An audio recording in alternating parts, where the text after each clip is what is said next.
Hello दोस्तों, स्वागत है बिहार पुलिस से relative YouTube channel BP exam गुरु में। तो कैसे हैं आप लोग? उम्मीद करता हूं कि आप लोग अच्छे ही होंगे। तो आज का हमारे सेशन में देखेंगे जो 16 जुलाई को एग्ज़ाम हुआ उसी एग्ज़ाम पैटर्न पे ऑल सब्जेक्ट के फुल मॉक टेस्ट 100 प्रश्न जो 16 जुलाई के एग्ज़ाम हुआ, जो जैसे जैसे क्वेश्चन आया है उसी टाइप का मतलब ऑल सब्जेक्ट का मॉक टेस्ट हम लोग देखेंगे। Total 100 MCQ। तो चलिए बिना देर के करते वीडियो को स्टार्ट। तो जो आज का हमारा पहला प्रश्न था वो है कि सिंधु घाटी सभ्यता का प्रमुख बंदरगाह कौन था। जो 125 क्वेश्चन है और 125 तक क्वेश्चन है वो इतिहास और सामान्य ज्ञान और बिहार जीके से रिलेटिव क्वेश्चन है। टोटल इसमें से हम 100 क्वेश्चन देखेंगे। तो पहले आज हम देखेंगे कि 1 से 25 तक इतिहास और सामान्य ज्ञान और बिहार जीके से रिलेटिव। तो पहला प्रश्न क्या है कि सिंधु घाटी सभ्यता का प्रमुख बंदरगाह कौन था। सिंधु घाटी सभ्यता का प्रमुख बंदरगाह कौन था? तो कौन था दोस्त? इसका सही आंसर बी हो जाएगा, लोथल था। कौन था? लोथल था, जो दूसरा ऑप्शन है। टोटल 100 MCQ देखेंगे, इसमें से आप कितना सही कर सकते हैं वो आप लोग कमेंट में करके बताइएगा। देखते हैं किसका कितना सही होता है। 80 टोटल 100 में से जो 80 मार देगा यहाँ, तो समझे कि वहाँ भी 60-70 मार ही देगा। देखते हैं किसका कितना सही होता है। तो पहला प्रश्न था कि सिंधु घाटी सभ्यता का प्रमुख बंदरगाह कौन था, तो लोथल हो जाएगा, जो दूसरा आंसर है। अब अगली प्रश्न है कि मौर्य साम्राज्य अशोक ने किस युद्ध के बाद बौद्ध धर्म अपनाया। मौर्य साम्राज्य अशोक ने किस बौद्ध धर्म के बाद वो मतलब कि बौद्ध धर्म को अपनाए थे। कौन सा युद्ध लड़ने के बाद वो बौद्ध धर्म को अपनाए थे दोस्त? तो इसका सही आंसर बी हो जाएगा, कलिंग युद्ध। कलिंग युद्ध जो दूसरा ऑप्शन है, कलिंग युद्ध जो दूसरा ऑप्शन है। अब अगली प्रश्न है कि चंपारण सत्याग्रह किससे संबंधित था। चंपारण सत्याग्रह किससे संबंधित था? तो इसका सही आंसर बी हो जाएगा, नील किसानों की समस्या से। नील किसानों से की समस्या से चंपारण सत्याग्रह जो है वो नील की खेती के लिए था, इसलिए इसका सही आंसर बी हो जाएगा, नील किसानों की समस्या से। अब यहाँ पे क्वेश्चन आ जाए कि चंपारण सत्याग्रह कहाँ हुआ। चंपारण सत्याग्रह कहाँ हुआ, तो इसका आंसर आप लोग कमेंट बताइए। देखते हैं किसका किसका सही होता है। चंपारण सत्याग्रह तो है जो किससे संबंधित था, तो नील किसानों से की समस्या के लिए, नील की खेती के लिए किसानों की समस्या के लिए था चंपारण सत्याग्रह आंदोलन हुआ था, जो गांधी जी का पहला आंदोलन था। बट यहाँ पे हम पूछ रहे हैं कि वो कहाँ हुआ था, किस जगह पर हुई थी। इसका आंसर आप लोग कमेंट बताइए। अब अगली प्रश्न है कि बिहार का पहला मुख्यमंत्री कौन था। बिहार का पहला मुख्यमंत्री कौन था दोस्त? तो इसका सही आंसर ए हो जाएगा, श्री कृष्णा सिंह। श्री कृष्णा सिंह जो पहला आंसर है, श्री कृष्णा सिंह। बिहार का पहला मुख्यमंत्री कौन था? श्री कृष्णा सिंह जो। अब अगली प्रश्न है कि महात्मा गांधी पहली बार बिहार कब आए। महात्मा गांधी पहली बार बिहार कब आए? तो महात्मा गांधी पहली बार बिहार कब आए? 1917 में। 1917 में जो दूसरा आंसर है। महात्मा गांधी जो हैं वो बिहार पहली बार कब आए? तो 1917 में। वो किस लिए आए थे? चंपारण सत्याग्रह के लिए। अब अगली प्रश्न है कि निम्नलिखित में से कौन सा नगर बौद्ध धर्म से जुड़ा है। निम्नलिखित में से कौन सा नगर है जो बौद्ध धर्म से जुड़ा है। तो कौन सा नगर बौद्ध धर्म से जुड़ा है दोस्त? इसका सही आंसर डी हो जाएगा। सही मतलब राजगीर भी है और गया भी है और वैशाली भी है, इसलिए इसका सही आंसर डी हो जाएगा। राजगीर की जगह भी और गया भी और वैशाली भी, ये सब क्षेत्र जो है वो बौद्ध धर्म से जुड़ा है, इसलिए इसका सही आंसर डी हो जाएगा सभी। बिल्कुल उसी टाइप में आज हम क्वेश्चन लेकर के आए। जो 16 जुलाई का एग्ज़ाम हुआ बिहार पुलिस कांस्टेबल का, 16 जुलाई का जो एग्ज़ाम हुआ उसी आधारित पे आज ऑल सब्जेक्ट का हम 100 MCQ लेकर के आए हैं। अगला प्रश्न है कि भारत छोड़ो आंदोलन की शुरुआत कब हुई थी। भारत छोड़ो आंदोलन की शुरुआत कब हुई? तो भारत छोड़ो आंदोलन की शुरुआत कब हुई दोस्त? इसका सही आंसर ए हो जाएगा 1940 में। 1940 में जो पहला ऑप्शन है। भारत छोड़ो आंदोलन जो है किस उसकी शुरुआत कब हुई थी? तो 1940 में। 1940। अगली प्रश्न है कि रॉयल एक्ट किस वर्ष लागू हुआ। ये क्वेश्चन पूछा भी गया था आई थिंक 24 जुलाई को। रॉयल एक्ट किस वर्ष लागू हुआ? तो रॉयल एक्ट किस वर्ष लागू हुआ दोस्त? 1920 में। 1920 में रॉयल एक्ट लागू हुआ। ऐसे क्वेश्चन ही पूछा गया था 16 जुलाई को बिहार पुलिस कांस्टेबल के एग्ज़ाम में। रॉयल एक्ट से भी संबंधित पूछा गया था, चंपारण सत्याग्रह से भी संबंधित पूछा गया था। ऐसे क्वेश्चन पूछा गया था, तो उसी से रिलेटेड हम अगला क्वेश्चन लेकर के आए हैं जो 100 MCQ है टॉप। अब अगली प्रश्न है कि बिहार का कौन सा जिला सबसे नया बना है। ऐसा कौन सा जिला है, मतलब बिहार का जो सबसे नया बना है। तो कौन सा जिला सबसे नया बना है दोस्त?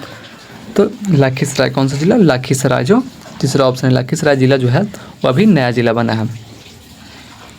अब अगली प्रश्न है कि बिहार दिवस कब मनाया जाता है। बिहार दिवस जो है वो कब मनाया जाता है? तो 22 मार्च को। कब मनाया जाता है दोस्त? बिहार दिवस कब मनाया जाता है? तो 22 मार्च को, जो दूसरा ऑप्शन है 22 मार्च को बिहार दिवस मनाया जाता है, इसलिए इसका आंसर बी हो जाएगा।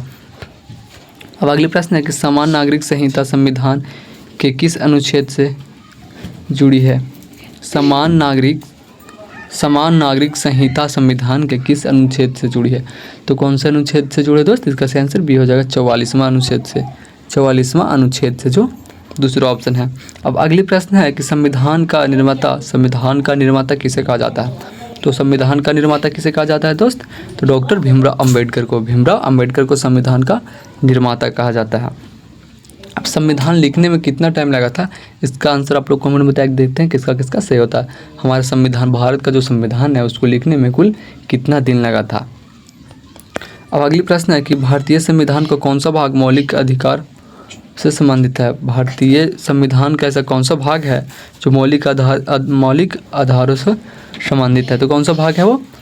तो भाग 3 है। भाग 3 जो है वो मौलिक अधिकारों से संबंधित है। अब अगली प्रश्न है कि राज्यसभा के सदस्यों का कार्यकाल कितना होता है। राज्यसभा का सदस्यों का कार्यकाल कितना होता है? राज्यसभा के सदस्यों का कार्यकाल कितना होता है? तो राज्यसभा के सदस्यों का कार्यकाल कितना होता है दोस्त? तो इसका आंसर सी हो जाएगा। 14 का आंसर सी हो जाएगा 6 वर्षों का। कितने वर्षों का? 6 वर्षों का। राज्यसभा का जो कार्यकाल होता है वो 6 वर्षों का होता है। राज्यसभा के सदस्यों का कार्यकाल कितने वर्षों का होता है? तो 6 वर्षों का होता है, जो तीसरा ऑप्शन है। अब अगली प्रश्न है कि संविधान सभा के प्रारूप समिति अध्यक्ष कौन थे। संविधान सभा के प्रारूप समिति के अध्यक्ष कौन थे? तो 15 का सही आंसर सी हो जाएगा। 15 का सही आंसर सी हो जाएगा। अम्बेडकर कौन थे? अम्बेडकर थे, जो तीसरा ऑप्शन अम्बेडकर थे, जो तीसरा ऑप्शन है। अब अगली प्रश्न है कि पंचायत राज व्यवस्था किस संविधान संशोधन से लागू हुई। पंचायत राज व्यवस्था जो है किस संविधान संशोधन से लागू हुई। पंचायती राज व्यवस्था किस संविधान संशोधन से लागू हुई? तो 16 का आंसर बी हो जाएगा। 73वां। कौन सा? 73वां, जो दूसरा ऑप्शन है। कौन सा संशोधन? तो 73वां संशोधन से पंचायती राज व्यवस्था लागू हुई। अब अगली प्रश्न है कि राष्ट्रीय आपातकाल की घोषणा किस अनुच्छेद के तहत होती है। राष्ट्रीय आपातकाल की जो घोषणा है वो किस अनुच्छेद के तहत होती है। राष्ट्रीय आपातकाल की घोषणा किस अनुच्छेद के तहत होती है? तो अनुच्छेद 352 के तहत। अनुच्छेद 352 जो पहला ऑप्शन है। अनुच्छेद 352 जो पहला ऑप्शन है। अब अगली प्रश्न है कि संविधान की प्रस्तावना में कौन से शब्द 1976 में जोड़े गए। संविधान की प्रस्तावना में ऐसा कौन सा शब्द है? संविधान के प्रस्तावना में ऐसा कौन सा शब्द है जो 1976 में जोड़ा गया? तो 1976 में ऐसा कौन सा शब्द जोड़ा गया दोस्त प्रस्तावना में? तो इसका आंसर डी हो जाएगा। बी और सी, मतलब कि समाजवादी और धर्मनिरपेक्ष शब्द जो है 1976 में प्रस्तावना में जोड़ा गया था। 1976 में प्रस्तावना में ये समाजवादी और धर्मनिरपेक्ष शब्द जोड़ा गया था, इसलिए इसका सही आंसर डी हो जाएगा। इसका समाजवादी और धर्मनिरपेक्ष जोड़ा गया था, इसलिए इसका सही आंसर डी हो जाएगा। बी और सी यहाँ पे दिया हुआ था। अब अगली प्रश्न है कि भारत में प्रथम लोकसभा का गठन कब हुआ था। भारत में प्रथम लोकसभा का गठन कब हुआ था? तो भारत में प्रथम लोकसभा का गठन कब हुआ दोस्त? तो 1952 में। 1952 में, जो चौथा ऑप्शन 1952 में भारत के प्रथम लोकसभा का गठन हुआ था। तो कब हुआ था? 1952 में। अब अगली प्रश्न है कि राष्ट्रपति के चुनाव की प्रक्रिया किस प्रकार होती है। राष्ट्रपति के चुनाव की प्रक्रिया किस प्रकार होती है? तो राष्ट्रपति के चुनाव की प्रक्रिया किस प्रकार होती है? प्रत्यक्ष मतदान जो दूसरा ऑप्शन है, प्रत्यक्ष मतदान के रूप में राष्ट्रपति के चुनाव की प्रक्रिया होती है। अब अगली प्रश्न है कि भारत का कौन सा राज्य सबसे बड़ा क्षेत्रफल में है। भारत का कौन सा राज्य सबसे बड़ा क्षेत्रफल में है? तो कौन सा राज्य दोस्त? तो क्या इसका आंसर सी हो जाएगा। राजस्थान है। कौन सा है? राजस्थान है। आपने अब तक मेरे चैनल को सब्सक्राइब नहीं किया है तो प्लीज़ मेरे चैनल को सब्सक्राइब कर लीजिए और बेल आइकन दबा के घंटी को ऑल कर लीजिए कि जैसे ही अगला वीडियो अपलोडेड करें तो सबसे पहले आप तक पहुँचे। तो प्लीज़ मेरे चैनल को सब्सक्राइब कर लीजिए और चैनल से जुड़ जाइए। मेरे यूट्यूब चैनल पे बिहार से और बिहार पुलिस से रिलेटेड वीडियो अपलोडेड होते रहते हैं। और किसी प्रकार का अगर आप लोग का PDF चाहिए बिहार पुलिस से रिलेटेड तो मेरा ये नंबर है 910242413761। ये मेरा व्हाट्सअप नंबर है 9102413761। इस पर आप लोग व्हाट्सएप पे कांटेक्ट कीजिए, आपको PDF प्रोवाइड करा दिया जाएगा। जैसे खान सर का PDF हो या रोशन सर का PDF हो, प्रैक्टिस सेट बुक का आपको PDF प्रोवाइड करा दिया जाएगा। इस क्लास PDF हो या मेरे यूट्यूब चैनल पे जितना क्लास हुआ है उस क्लास का PDF हो, आपको सबका प्रोवाइड करा दिया जाएगा। और इस वीडियो के डिस्क्रिप्शन में टेलीग्राम का लिंक दिया हुआ है, वहाँ से आकर आप लोग टेलीग्राम ज्वाइन कर सकते हैं। वहाँ से भी आपको PDF मिल जाएगा और बिहार से रिलेटेड अपडेट भी वहाँ पे मिलते रहता है आपको, इसलिए टेलीग्राम ज्वाइन कर लीजिए। ये प्रश्न तो हम लोग देख लेते हैं कि भारत का कौन सा राज्य सबसे बड़ा क्षेत्रफल में है। भारत का कौन सा राज्य सबसे बड़ा क्षेत्रफल में है? तो भारत का कौन सा राज्य सबसे बड़ा क्षेत्रफल में है दोस्त? तो सी हो जाएगा राजस्थान। कौन सा है? राजस्थान है, जो तीसरा ऑप्शन है राजस्थान। राजस्थान है, राजस्थान जो तीसरा ऑप्शन है राजस्थान। अब अगली प्रश्न है कि सबसे लंबी नदी कौन सी है? सबसे लंबी नदी कौन सी है? तो पहला ऑप्शन है ब्रह्मपुत्र, दूसरा ऑप्शन है यमुना, तीसरा ऑप्शन है गंगा, चौथा ऑप्शन है गोदावरी। तो 22 के से आंसर सी हो जाएगा गंगा। गंगा नदी जो है सबसे लंबी नदी है, यहाँ पे गंगा नदी है जो सबसे लंबी नदी है। अब अगली प्रश्न है कि विश्व का सबसे ऊंचा पठार कौन सा है? विश्व का सबसे ऊंचा पठार कौन सा है? तो विश्व का सबसे ऊंचा पठार कौन सा है? तो तिब्बत होगा। क्या होगा? तिब्बत होगा, जो तीसरा ऑप्शन है तिब्बत। विश्व का सबसे ऊंचा पठार कौन सा है? तो तिब्बत। तिब्बत नाम का एक पठार है जो सबसे विश्व का ऊंचा पठार है। अब अगली प्रश्न है कि भारत के उत्तरी सीमा किस पर्वत श्रृंखला से घिरी है? भारत का जो उत्तरी सीमा है वो किस पर्वत श्रृंखला से घिरी है? तो भारत की जो उत्तरी सीमा है वो किस पर्वत श्रृंखला से घिरी है दोस्त? तो इसका सही आंसर डी हो जाएगा विंध्याचल से। किससे? विंध्याचल से, जो चौथा ऑप्शन है। विंध्याचल से जो चौथा ऑप्शन है। बिल्कुल ही मोस्ट इंपॉर्टेंट क्वेश्चन हम आज लेकर के आए इसके सेशन में, जो कि 16 जुलाई का एग्ज़ाम हुआ उस पैटर्न पर आधारित। अगर 16 जुलाई का आंसर की आप लोग नहीं देखे हैं तो मेरे यूट्यूब चैनल पे पढ़े, वहाँ जाकर आप लोग देख सकते हैं कि उसका कैसा कैसा 16 जुलाई को एग्ज़ाम आया था, एग्ज़ाम में कैसा कैसा क्वेश्चन पूछा गया था। आप लोग देख सकते हैं, मेरे यूट्यूब चैनल पे अपलोडेड है। अब है कि बिहार का कौन सा जिला सबसे अधिक जनसंख्या घनत्व वाला है? बिहार का ऐसा कौन सा जिला है? बिहार का ऐसा कौन सा जिला है जो सबसे अधिक जनसंख्या घनत्व वाला है? तो बिहार का कौन सा जिला सबसे अधिक जनसंख्या घनत्व वाला दोस्त? तो शिवहर है। कौन सा है? शिवहर। ये क्वेश्चन 16 जुलाई को पूछा गया था कि बिहार का ऐसा कौन सा जिला है जो सबसे अधिक जनसंख्या वाला है। ऐसे करके पूछा गया था कि बिहार का कौन सा जिला सबसे अधिक जनसंख्या वाला है। तो इसका सही आंसर शिवहर हो जाएगा, डी है। ऐसे करके पूछा गया था, मतलब 16 जुलाई को। मैं उसी पे आधारित क्वेश्चन लेकर के आया हूँ। मोस्ट इंपॉर्टेंट क्वेश्चन 16 जुलाई को जो पूछा गया था, बस उसी पे आधारित क्वेश्चन लेकर के आए हैं आज 100 MCQ ऑल सब्जेक्ट के। अगली प्रश्न है विज्ञान और हिंदी पे। किस पे? विज्ञान और हिंदी पे 26 से 50 तक होगा, जो विज्ञान और हिंदी से रिलेटेड प्रश्न होगा। अभी हमने देखा था कि ऊपर में था सामान्य ज्ञान विज्ञान, ऐसे करके मतलब कुछ पे देखा, हिस्ट्री पे देख रहा था। अब देख रहे हैं हम लोग विज्ञान और हिंदी पे। तो 26वां प्रश्न है, वो कौन सा 26वां प्रश्न है? उसका क्वेश्चन नंबर 26 है कि प्रकाश वर्ष किसकी इकाई है? प्रकाश वर्ष जो है वो किसकी इकाई है? तो प्रकाश वर्ष किसकी इकाई है? तो दूरी का होगा। किसकी है? दूरी का होगा, जो दूसरा ऑप्शन है दूरी का होगा। प्रकाश वर्ष किसका इकाई है? तो दूरी का। अब अगली प्रश्न है कि मानव शरीर की सबसे बड़ी ग्रंथियाँ कौन सी है? मानव शरीर की सबसे बड़ी ग्रंथियाँ कौन सी है? तो मानव शरीर की सबसे बड़ी ग्रंथियाँ कौन सी है दोस्त? तो इसका सही आंसर बी होगा। 28 का सही आंसर बी होगा, यकृत। मानव शरीर की सबसे बड़ी ग्रंथियाँ कौन सी है? तो यकृत हो जाएगा, जो दूसरा ऑप्शन है यकृत होगा। मानव शरीर की सबसे बड़ी ग्रंथियाँ यकृत, जो दूसरा ऑप्शन है। अब अगली प्रश्न है कि रक्त का थक्का जमाने में कौन सा विटामिन सहायक होता है? तो रक्त को थक्का जमाने में कौन सा विटामिन सहायक होता है? तो के हो जाएगा, विटामिन के, जो तीसरा ऑप्शन है। विटामिन के होगा, जो तीसरा ऑप्शन है। रक्त को थक्का जमाने में कौन सा विटामिन सहायक होता है? तो विटामिन के, जो तीसरा ऑप्शन है। अब अगली प्रश्न है कि एसी करंट को खोज किसने की थी? एसी करंट को खोज किसने की थी? तो किसने की थी दोस्त? इसका सही आंसर सी हो जाएगा, टेस्ला ने किया था। किसने किया था? टेस्ला ने, जो तीसरा ऑप्शन है टेस्ला ने। अब अगली प्रश्न है कि ओजोन परत कौन सी गैस से बनती है? ओजोन परत जो है वो कौन सी गैस से बनती है? तो ओजोन परत कौन सी गैस से बनती है दोस्त? तो O3 से। कौन से? O3 से ओजोन परत बनती है। O3 से ओजोन परत बनती है, इसलिए इसका सही आंसर बी हो जाएगा। अब नेक्स्ट क्वेश्चन है कि मानव शरीर की सबसे छोटी हड्डी कौन सी है? मानव शरीर की सबसे छोटी हड्डी कौन सी है? बहुत ही नॉर्मल क्वेश्चन है कि मानव शरीर की सबसे छोटी हड्डी कौन सी है। आई थिंक मेरे अंदाज से सबको ही जानते होंगे कि मानव शरीर की सबसे छोटी हड्डी कौन सी है। तो इसका आंसर आप लोग कमेंट बताएं, देखते हैं किसका किसका सही होता है कि मानव शरीर की कौन सी हड्डी सबसे छोटी हड्डी है। और ये पूरा वीडियो देखने के बाद इसमें टोटल हम 100 MCQ करवाएंगे। 100 में से आप कितना सही करते हैं इसका भी आप लोग कमेंट में बताइएगा कि कितना सही हुआ। अगर आप 100 में से 80 आप मार देते हैं तो समझे कि वहाँ भी आप 100 में से 75 प्लस कर देंगे। अब अगला प्रश्न है कि जल का रासायनिक सूत्र क्या है? जल का रासायनिक सूत्र क्या है? तो जल का रासायनिक सूत्र क्या है दोस्त? तो H2O है। जल का रासायनिक सूत्र क्या है? H2O, जो दूसरा ऑप्शन है H2O। जल का रासायनिक सूत्र क्या है? H2O। अब अगली प्रश्न है कि उष्णकटिबंधीय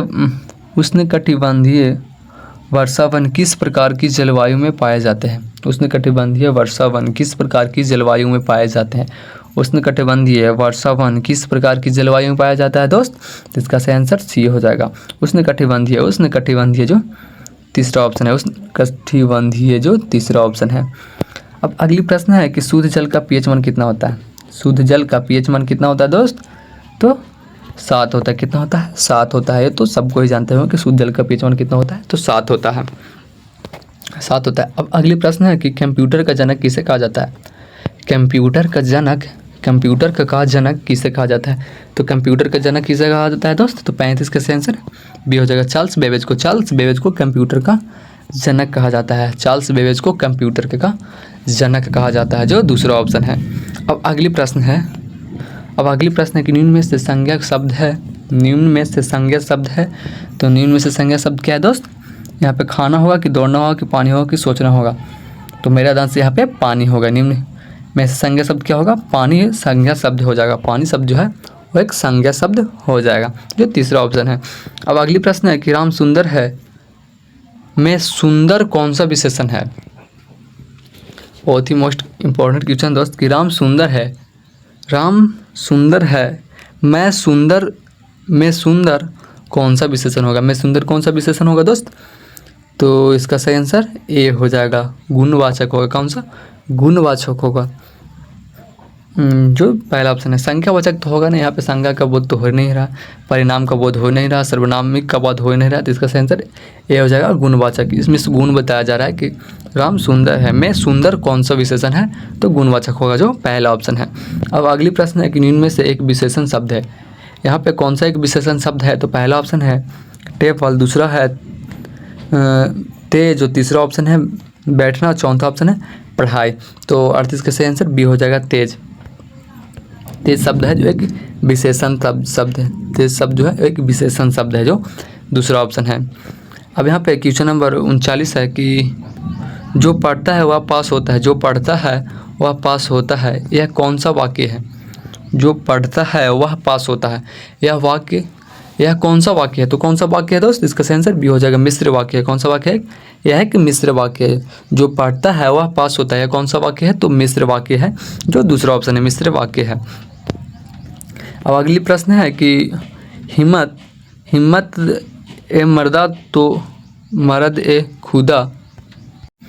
हिम्मत ए मर्दा तो मदद ए खुदा। हिम्मत ए मर्दा तो मदद ए खुदा किस भाषा का वाक्यांश है? किस भाषा का वाक्यांश है? तो 40 का सही आंसर डी हो जाएगा, फारसी। कौन सा है? फारसी, जो चौथा ऑप्शन है, फारसी जो चौथा ऑप्शन है। अब अगली प्रश्न है कि नील शब्द किस भाषा से आया है? नील शब्द जो है वो किस भाषा से आया है? तो नील शब्द किस भाषा से आया दोस्त? तो फारसी भाषा से। कौन सा भाषा से? फारसी भाषा से, जो पहला ऑप्शन है, फारसी भाषा से। नील शब्द जो है वो किस भाषा से आया है? तो फारसी भाषा से, जो पहला ऑप्शन है। अब नेक्स्ट क्वेश्चन है कि हाथ कंगन को आरसी क्या किस प्रकार का मुबारक है? हाथ कंगन को आरसी क्या, हाथ कंगन को आरसी क्या किस प्रकार का किस प्रकार का मुहावरा है दोस्त? हाथ कंगन को आरसी क्या, तो किस प्रकार का मुहावरा है ये? तो इसका आंसर बी हो जाएगा। दृढ़ प्रमाण क्या, दृढ़ प्रमाण हो जो दूसरा ऑप्शन है, दृढ़ प्रमाण प्रकार का एक मुहावरा है कि हाथ कंगन को आरसी क्या, तो किस प्रकार का मुहावरा है? दृढ़ प्रमाण जो दूसरा ऑप्शन है। अब नेक्स्ट क्वेश्चन है यानी अगला प्रश्न है कि ईंट से ईंट बजा देना का सही अर्थ क्या होगा? ईंट से ईंट बजा देना का सही अर्थ क्या होगा? तो ईंट से ईंट बजा देना का सही अर्थ क्या होगा दोस्त? तो 43 का सही आंसर सी होगा।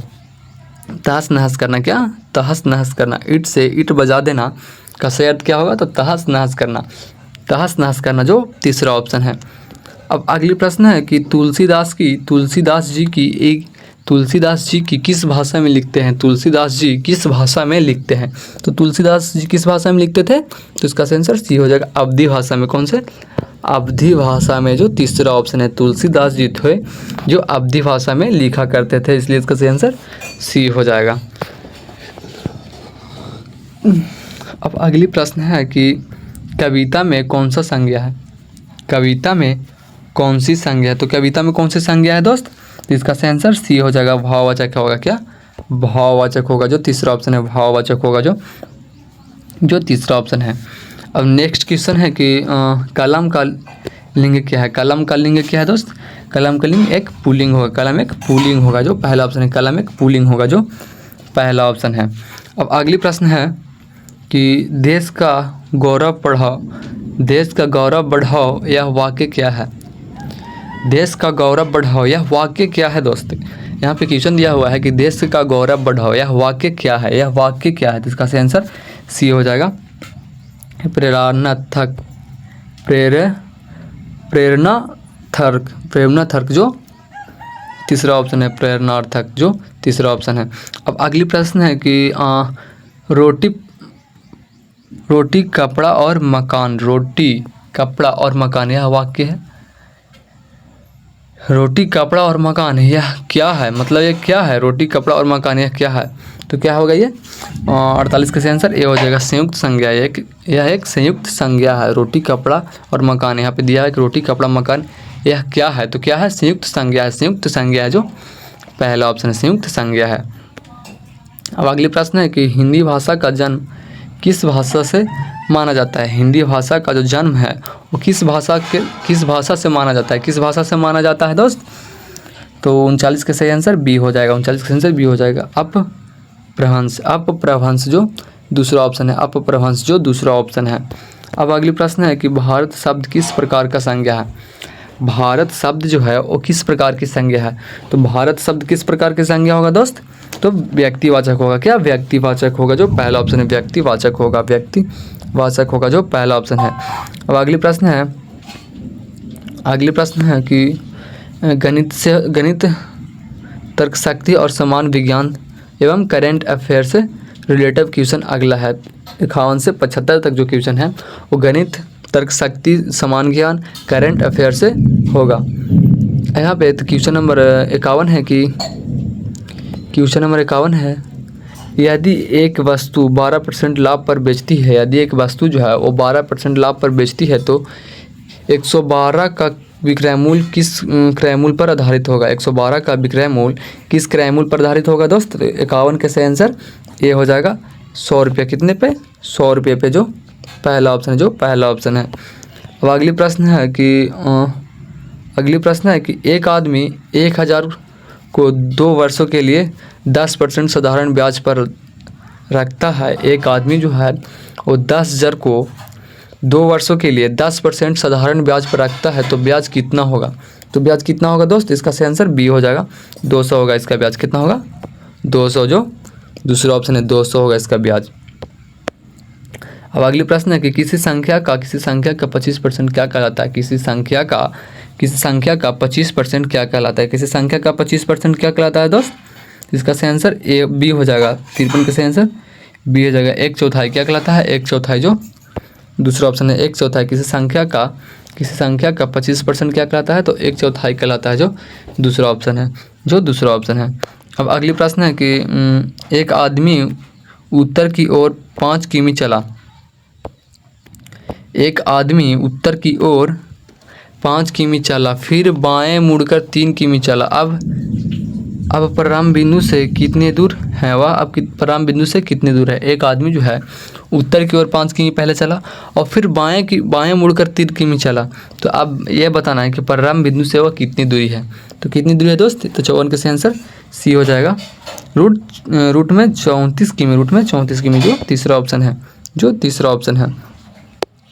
अब अगली प्रश्न है कि 2024 ओलंपिक खेल कहाँ आयोजित होंगे? 2024 में ओलंपिक खेल कहाँ आयोजित होंगे? तो कहाँ होगा दोस्त? तो 55 का सही आंसर सी हो जाएगा। पेरिस में। कहाँ? पेरिस में, जो तीसरा ऑप्शन है। पेरिस में, जो तीसरा ऑप्शन है। क्वेश्चन नंबर 56 है कि भारत का पहला महिला लोकसभा अध्यक्ष कौन थी? भारत का पहला महिला लोकसभा अध्यक्ष कौन थी? भारत के पहला महिला लोकसभा अध्यक्ष कौन थी दोस्त? तो 56 का सही आंसर सी हो जाएगा। कौन सी? मीरा कुमारी थी। मीरा कुमार, जो तीसरा ऑप्शन है। भारत का पहला महिला मतलब भारत की पहली महिला लोकसभा अध्यक्ष कौन थी? तो मीरा कुमार, जो 56 के तीसरा आंसर है। अब अगला प्रश्न है कि चंद्रयान 3 मिशन कब लॉन्च हुआ था? चंद्रयान 3 मिशन जो है वो कब लॉन्च हुआ? तो चंद्रयान 3 मिशन कब लॉन्च हुआ दोस्त? जुलाई 2023 में, जो दूसरा ऑप्शन है। जुलाई 2023 में। अब कौन सा राज्य 2024 में भारत का पहला ग्रीन स्टेट घोषित हुआ? कौन सा ऐसा राज्य है जो 2024 में भारत का पहला ग्रीन स्टेट घोषित हुआ? तो कौन सा राज्य घोषित हुआ दोस्त? ग्रीन स्टेट घोषित कौन सा हुआ? तो 58 के सही आंसर सी हो जाएगा। गोवा हुआ था। कौन हुआ था? गोवा, जो तीसरा ऑप्शन है। गोवा। अगली प्रश्न है कि हाल ही में नीति आयोग के उपाध्यक्ष कौन बने? हाल ही में नीति आयोग के उपाध्यक्ष कौन बने? हाल ही में नीति आयोग के उपाध्यक्ष कौन बने दोस्त? इसका सही आंसर सी हो जाएगा। सुमन बेरी। कौन बने थे? सुमन बेरी। हाल ही में नीति आयोग के उपाध्यक्ष कौन बने? तो सुमन बेरी, जो तीसरा आंसर है। अब क्वेश्चन नंबर 60 है कि गगनयान मिशन किससे संबंधित है? गगनयान मिशन जो है वो गगनयान मिशन करके एक मिशन है, वो किससे संबंधित है? तो किससे संबंधित है दोस्त? तो मानव अंतरिक्ष उड़ान से गगनयान मिशन करके एक मिशन का नाम था, वो किससे संबंधित है? तो मानव अंतरिक्ष उड़ान से, जो तीसरा ऑप्शन है। अब अगली प्रश्न है कि द्रवों में दबाव मापने के लिए कौन सा यंत्र प्रयोग में लाया जाता है? द्रवों में दबाव मापने के लिए कौन सा यंत्र प्रयोग में लाया जाता है? तो कौन सा यंत्र प्रयोग में लाया जाता है दोस्त? इसका सही आंसर सी हो जाएगा। पाइजोमीटर। कौन सा? पाइजोमीटर, जो तीसरा ऑप्शन है। पाइजोमीटर, जो तीसरा ऑप्शन है। अब अगला प्रश्न है कि सूर्य का ऊर्जा स्रोत कौन सी क्रिया है? सूर्य का ऊर्जा स्रोत कौन सी क्रिया है दोस्त? तो 62 का सही आंसर बी हो जाएगा। नाभिकीय संलयन, जो दूसरा ऑप्शन। नाभिकीय संलयन, जो दूसरा आंसर है। अब अगली प्रश्न है कि इलेक्ट्रॉन की खोज किसने की थी? तो इलेक्ट्रॉन की खोज किसने की थी? तो जेज थॉमसन ने, जो दूसरा ऑप्शन है। जेज थॉमसन ने, जो दूसरा ऑप्शन है। अब अगले प्रश्न है कि जल का क्वथनांक कितना होता है? तो 64 का सही आंसर सी हो जाएगा। 100 डिग्री सेल्सियस। कितना होता है? 100 डिग्री सेल्सियस। जल का क्वथनांक कितना होता है? तो 100 डिग्री सेल्सियस। अब अगली प्रश्न है कि प्रकाश वेग कितना होता है? प्रकाश का वेग कितना होता है? तो प्रकाश का वेग कितना होता है? तो 3 × 10⁸ ms, जो दूसरा ऑप्शन है। 3 × 10⁸ ms, जो दूसरा ऑप्शन है। अब अगली प्रश्न है कि सूर्य ग्रहण कब होता है? तो सूर्य ग्रहण कब होता है दोस्त? तो सूर्य चंद्रमा पृथ्वी के बीच आ जाती है। इसलिए इसका सही आंसर सी होगा। 67 नंबर की जो है कि दर्पण में बना प्रतिबिंब कैसा होता है? दर्पण में जो प्रतिबिंब बनता है वो कैसा होता है? मतलब दर्पण में बना प्रतिबिंब कौन सा होता है दोस्त? तो आभासी होता है कि उल्टा होता है कि वास्तविक होता है या स्पष्ट होता है? तो कैसा होता है दोस्त? तो 67 का सही आंसर क्या हो जाएगा? ये हो जाएगा। आभासी होगा। क्या? आभासी होगा, जो पहला आंसर है। आभासी होगा, जो पहला आंसर है। अब अगली प्रश्न है कि मानव शरीर में कितनी हड्डियां होती है? तो मानव शरीर में कितनी हड्डियां होती है दोस्त? तो इसका आंसर आप लोग कमेंट बताइए कितना किसका किसका सही होता है। तो आई थिंक मेरे अंदाज से सबको ही पता होगा कि मानव शरीर में कुल हड्डियाँ कितनी होती है। ये तो बचपन में ही पढ़ा दिया जाता है कि मानव शरीर में कुल कितनी हड्डियाँ होती हैं। इसका आंसर आप लोग कमेंट बताइए, देखते हैं कितने लोग बता पाते हैं। अब अगला प्रश्न है कि मानव में हृदय की धड़कन सामान्यतः कितनी होती है। मानव में हृदय की धड़कन है सामान्यतः कितनी होती है, तो कितनी होती है, तो 69 का आंसर बी हो जाएगा 72। कितनी, 72। मानव में हृदय की धड़कन की सामान्यता कितनी होती है, 72। मतलब कि कलाम है कि 1 मिनट में मानो तो मानव शरीर का जो है धड़कन कितने बार धड़कता है, तो 72 बार। इसलिए का आंसर बी हो जाएगा। अब क्वेश्चन नंबर 70 है कि डीएनए की संरचना किसने की थी। डीएनए की संरचना जो है वो किसने की थी, तो डीएनए की संरचना किसने की थी, तो वाटसन और क्रिक ने। वाटसन और क्रिक ने, जो पहला ऑप्शन है वाटसन और क्रिक ने डीएनए की संरचना की थी। अब अगले प्रश्न है कि भारत की पहली महिला आईपीएस कौन बनी थी। भारत की पहली महिला आईपीएस कौन बनी थी, भारत की पहली महिला आईपीएस कौन बनी थी, तो कौन बनी थी दोस्त, इसका आंसर ये हुआ किरण देवी बनी थी। किसने बनी थी, किरण बेदी, जो पहला ऑप्शन है किरण बेदी। भारत की पहली महिला आईपीएस कौन बनी थी, तो किरण बेदी, जो पहला ऑप्शन है। अब अगला प्रश्न है कि निम्न में से कौन सा नदियों का पुत्र कहलाता है। निम्न में से कौन सा नदियों का पुत्र कहलाता है, निम्न में से कौन सा नदियों का पुत्र कहलाता है दोस्त, तो 72 का आंसर बी हो जाएगा ब्रह्मपुत्र। कौन सा कहलाता है, ब्रह्मपुत्र कहलाता है, जो दूसरा ऑप्शन है ब्रह्मपुत्र कहलाता है। निम्न में से कौन सा नदियों का पुत्र कहलाता है भाई, तो ब्रह्मपुत्र कहलाता है, जो दूसरा ऑप्शन है ब्रह्मपुत्र कहलाता है। अब अगला प्रश्न है कि बिहार में सबसे अधिक गन्ना उत्पादन किस जिले में होती है। बिहार में सबसे अधिक गन्ना उत्पादन किस जिले में होती है, तो बिहार में सबसे अधिक गन्ना उत्पादन किस जिले में होती है दोस्त, तो 73 का आंसर बी हो जाएगा पश्चिम चंपारण में। कहाँ होती है, पश्चिम चंपारण में। पश्चिम चंपारण में बिहार में सबसे अधिक गन्ना उत्पादन किस जिले में होती है, तो पश्चिम चंपारण में, जो दूसरा ऑप्शन है।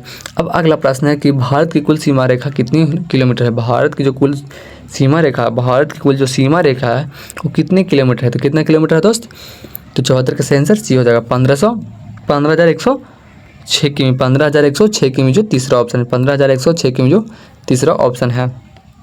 अब अगला प्रश्न है कि चंद्रगुप्त मौर्य का गुरु कौन था। चंद्रगुप्त मौर्य का जो गुरु थे वो कौन थे, चंद्रगुप्त मौर्य के गुरु कौन थे, तो यहाँ पे ए भी हो जाएगा और सी भी हो जाएगा। चाणक्य भी हो जाएंगे और कौटिल्य भी हो जाएंगे। चाणक्य भी हो जाएंगे गुरु उनका और कौटिल्य भी हो जाएंगे। इसलिए इसका सही आंसर डी हो जाएगा। ए और सी इसमें दिया हुआ है। चंद्रगुप्त मौर्य के गुरु चाणक्य भी थे और कौटिल्य भी थे, इसलिए इसका सही आंसर डी हो जाएगा। अब अगला प्रश्न है जो अर्थशास्त्र समस्यायिक विधि, अर्थशास्त्र समस्यायिक और विविधीय से रिलेटेड प्रश्न है, जो 76 से 100 प्रश्न तक होंगे। तो अगला प्रश्न क्या है, तो 76 नंबर क्वेश्चन क्या है कि भारत में जीएसटी लागू कब हुआ था।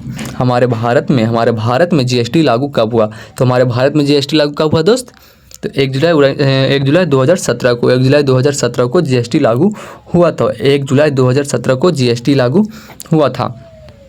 अब अगले प्रश्न है कि रिजर्व बैंक ऑफ इंडिया की स्थापना कब हुई थी। रिजर्व बैंक ऑफ इंडिया की जो स्थापना हुई वो कब हुई थी, तो रिजर्व बैंक ऑफ इंडिया की स्थापना 1935 में हुई थी। 1935 में हुई थी, जो दूसरा ऑप्शन 1935 में रिजर्व बैंक ऑफ इंडिया का स्थापना हुआ था। अब अगली प्रश्न है कि मृदास्फीति का अर्थ क्या होता है, तो क्या होता है दोस्त, इसका आंसर सी हो जाएगा कीमतों का बढ़ना, जो तीसरा ऑप्शन है। कीमतों का बढ़ना, जो तीसरा ऑप्शन है। अब क्वेश्चन नंबर 79 है कि भारत की सबसे बड़ी आय का स्रोत क्या है। भारत की सबसे बड़ी आय का स्रोत क्या है, भारत की सबसे बड़ी आय का स्रोत क्या है दोस्त, तो 79 का सही आंसर ए हो जाएगा प्रत्यक्ष कर। क्या, प्रत्यक्ष कर, जो पहला ऑप्शन है। प्रत्यक्ष कर, जो पहला ऑप्शन है। भारत की सबसे बड़ी आय का स्रोत क्या होगी, तो प्रत्यक्ष कर होगी, जो पहला ऑप्शन है। प्रत्यक्ष कर, जो पहला ऑप्शन है। क्वेश्चन नंबर 80 है कि बिहार स्टार्टअप नीति 2023 का उद्देश्य क्या है। बिहार स्टार्टअप नीति 2023 का उद्देश्य क्या है। बिहार स्टार्टअप नीति 2023 का उद्देश्य क्या है, तो 80 का सही आंसर डी हो जाएगा। 80 का सही आंसर डी हो जाएगा। उपयुक्त से मतलब रोजगार भी, निवेश भी और युवा शक्तिकरण भी, इसलिए इसका सही आंसर डी हो जाएगा। अब अगला प्रश्न है कि विश्व का सबसे बड़ा लोकतंत्र कौन सा देश है। विश्व का सबसे बड़ा लोकतंत्र कौन सा देश है, तो कौन सा देश है दोस्त, तो भारत होगा। कौन सा देश होगा, भारत होगा, जो दूसरा ऑप्शन है। भारत होगा, जो दूसरा ऑप्शन है। अब अगली प्रश्न है कि नोबेल शांति पुरस्कार 2023 किसे मिला। 2023 में नोबेल शांति पुरस्कार किसे मिला था? तो 2023 में नोबेल पुरस्कार किसको मिला? नोबेल शांति पुरस्कार किसको मिला? तो नरगिस मोहम्मदी को। किसको? नरगिस मोहम्मदी को, जो पहला ऑप्शन है, जो पहला ऑप्शन है। अब अगली प्रश्न है कि COP 28 जलवायु सम्मेलन 2023 कहाँ हुआ था? मतलब COP 28 जलवायु सम्मेलन कहाँ हुआ था दोस्त? तो 83 का सही आंसर बी हो जाएगा। 83 का सही आंसर बी हो जाएगा। दुबई में कहाँ हुई थी? दुबई में, जो इसका सही आंसर बी हो जाएगा, दुबई में। अब अगला प्रश्न है कि स्टैचू ऑफ यूनिटी कहाँ स्थित है? स्टैचू ऑफ यूनिटी जो है वो कहाँ स्थित है? तो गुजरात में स्थित है। कहाँ स्थित है? गुजरात में स्थित है, जो दूसरा ऑप्शन होगा, गुजरात में स्थित है। अब अगला प्रश्न है कि हर घर तिरंगा अभियान कब शुरू हुआ? हर घर तिरंगा अभियान कब शुरू हुआ? तो 2022 में। कब शुरू हुआ? 2022 में शुरू हुआ हर घर तिरंगा अभियान। हर घर तिरंगा अभियान कहाँ शुरू हुआ, कब शुरू हुआ? तो 2022 में। अब अगला प्रश्न है कि भारत में वर्तमान उपराष्ट्रपति कौन है? वर्तमान में, मतलब भारत के वर्तमान में उपराष्ट्रपति कौन है? 86 का आंसर बी हो जाएगा। जगदीप धनखड़ जो दूसरा ऑप्शन, जगदीप धनखड़ जो दूसरा ऑप्शन है। अब अगला प्रश्न है कि भारत में सबसे लंबी सुरंग कौन सी है? भारत में सबसे लंबी सुरंग कौन सी है? भारत में सबसे लंबी सुरंग कौन सी है दोस्त? तो अटल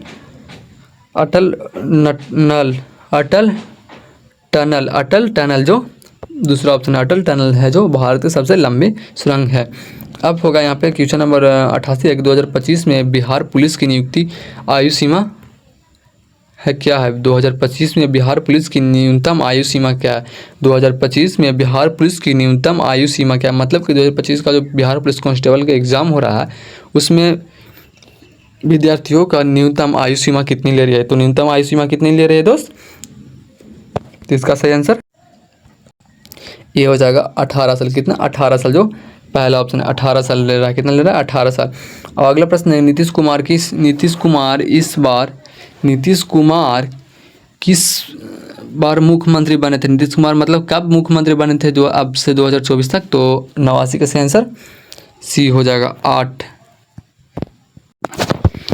यहाँ पे एक क्वेश्चन ही गलत दिया हुआ दोस्त। अगला क्वेश्चन देखिए, भारत का राष्ट्रीय पशु कौन सी है? भारत का राष्ट्रीय पशु कौन सी है? तो भारत का राष्ट्रीय पशु कौन सी है दोस्त? तो बाघ हो जाएगा। क्या?